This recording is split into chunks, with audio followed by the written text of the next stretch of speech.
Hey, it's Bianca George, and this is the Free People's Channel. This is a space to share testimonies and stories about your journey with Christ and your newfound journey on your spirituality, your healing, things of that nature, and just living a life of freedom outside of the bondages of the world, right?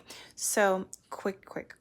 At church, it was a great sermon, and we reflected on the miracle that Jesus performed when he fed the 5,000. Now, according to historians, in that time, they didn't account for the women and children when it came to the, oh my goodness, when it came to counting or, taking account for how many people were in a place, the census. And there was a little boy, and he presented five loaves of bread and two pieces of fish, two small fish at that. And he gives it to Jesus, he multiplies it, and he feeds, all of these people, and there's leftover. And I can't help but, whenever I hear this story, that it always amazes me, because I think back like, well, it didn't state that they were in a stadium, okay? It doesn't state that Jesus had a megaphone, or even the disciples did. It didn't state any of that. But it did say that he spoke to them, right? And it did tell us that he fed them all.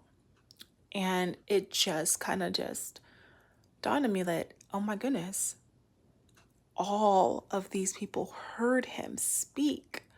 And I don't know if you've ever spoken in front of, like, if you've gotten into a room and for instance, speaking to people while you're outside, and you are talking at the top level of your voice, elevated shouting, it's still difficult for all those people to hear you, right?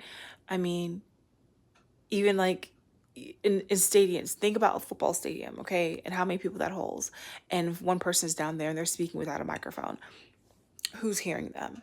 So I think, in my head, right, in addition to being fed actual, like, physical food, these people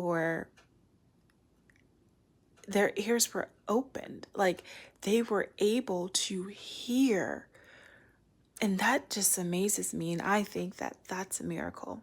So you can read up on this in John chapter 6. Check it out, read it out thoroughly, and let me know what you think.